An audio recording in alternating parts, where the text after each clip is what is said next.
There's a mistake a lot of people with ADHD make, and most of the time we don't even realize we're doing it. It usually shows up after a long week or a hard month or a stretch where you've been pushing yourself just to stay afloat. You tell yourself you need a break, you need something that feels good, relief, even if it costs you later, and your brain justifies it with a sentence that feels completely reasonable. I deserve it.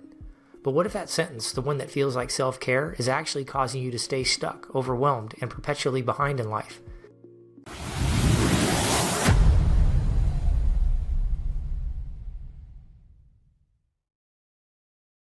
Hi everybody, welcome to Reformatted Mind. I'm Reformatted Dan, and this channel is about helping people with ADHD understand what's actually been working against them so they can stop fighting themselves and finally start moving forward. Today I want to talk about a pattern a lot of us fall into without realizing it. The way we reach for escape when our brain is depleted and overwhelmed. And that usually shows up like this. It's been a hard week, maybe a hard month, even a hard year. So yeah, the urge to treat yourself feels justified. Buying the thing you can't really afford, putting it on the credit card, saying YOLO and promising yourself you'll deal with it later. I get it. But this is where the problem starts for those of us with ADHD. Because justification isn't the same thing as self-care, and it definitely isn't a good enough reason to be self-destructive. Yet in the moment, we're incredibly good at manufacturing logic that sounds reasonable. We fall backward into this soft, fluffy pillow of virtue and tell ourselves, damn it, I work hard. And maybe you do. But the part we tend to overlook, mostly because we want to, is that this behavior is really just an excuse for a dopamine hit.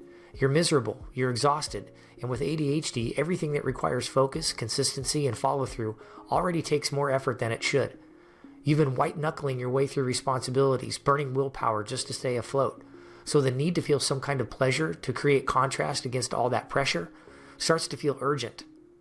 And at that point, I deserve it doesn't feel like a choice. It feels like relief. And that's why this trap is so easy to fall into. The problem is that every time you give into it, you quietly bury yourself under more pressure, more financial stress, more consequences, more of the background noise that says you're falling further and further behind in life. One of the hidden curses of ADHD is that we rarely get to experience the feeling of being caught up. There's always something undone, something looming, something you should have handled already. So the I deserve it mode, this desperate grab for a moment of pleasure, feels like survival. But here's where the paradox begins. That exact mindset, the justification, the momentary relief, the dopamine hit, is the very thing keeping you from ever developing the deeper belief that you don't just deserve relief, you actually deserve a better life.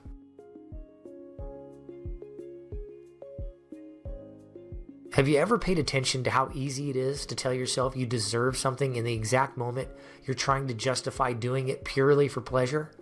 But how hard you are in yourself when it comes to things you truly deserve, like love, respect, stability, success.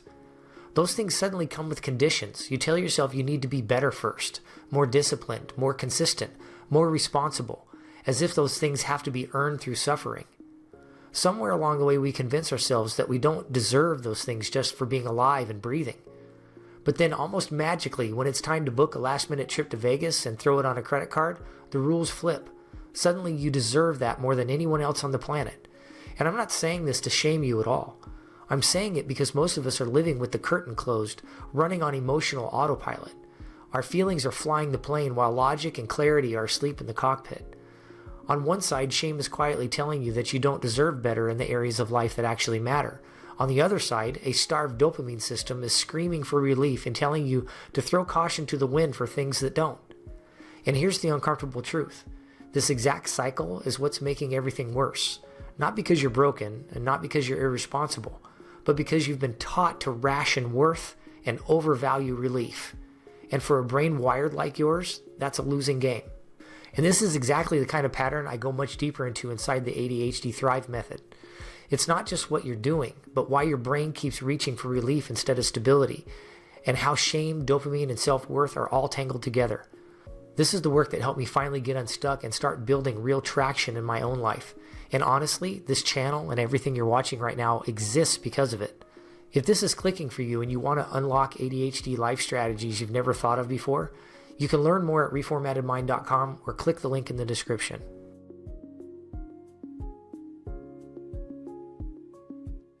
Alright, let me close the loop. The real problem here isn't impulse spending, pleasure seeking, or even the phrase, I deserve it. The deeper issue is that you're stuck in a cycle that quietly pulls you downward, and most of the time you don't even realize it's happening. You feel behind. That feeling creates pain. You escape the pain with relief. The relief puts you further behind. And around it goes. What fixes this isn't restriction or willpower, it's reversing the cycle. The shift is deciding that instead of chasing moments of relief, you want to start living ahead in life instead of behind. Ahead of consequences, ahead of stress, ahead of shame. That's the thing that replaces the need to deserve a reward. You might still think, yeah, I've earned a weekend in Vegas, but the deeper truth becomes, I deserve not to do things that push me further behind in my life. When you make that shift, something important happens. That other feeling of deserving, the one your soul has been craving, finally becomes the primary emotion. Not excitement, not escape, not dopamine, but self-respect, safety, trust in yourself. Because here's the hard truth. We can justify almost anything if we try hard enough. But lying to yourself is still lying to yourself, and in my opinion, that's one of the most damaging things we can do. This is why low self-esteem shows up the way it does. It's not that you don't deserve love, respect, or success. It's that deep down you feel the disconnect between where you are and where you think you should be, and that gap creates shame. Escaping the pain for a weekend, buying the car, booking the trip, numbing out, makes that feeling go away temporarily, but it always comes back, usually louder. I know it sounds overly simple to say, just stop doing that. That's not helpful. But if you need a real catalyst, here it is.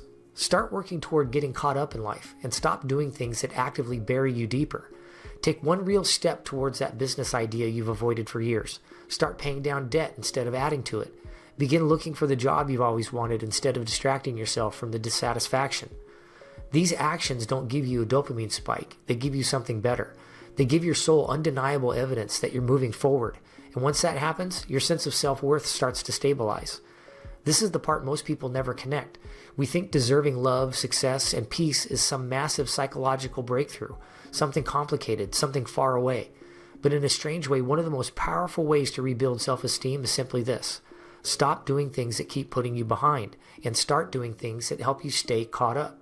Because the shame of feeling behind convinces you that you don't deserve anything yet.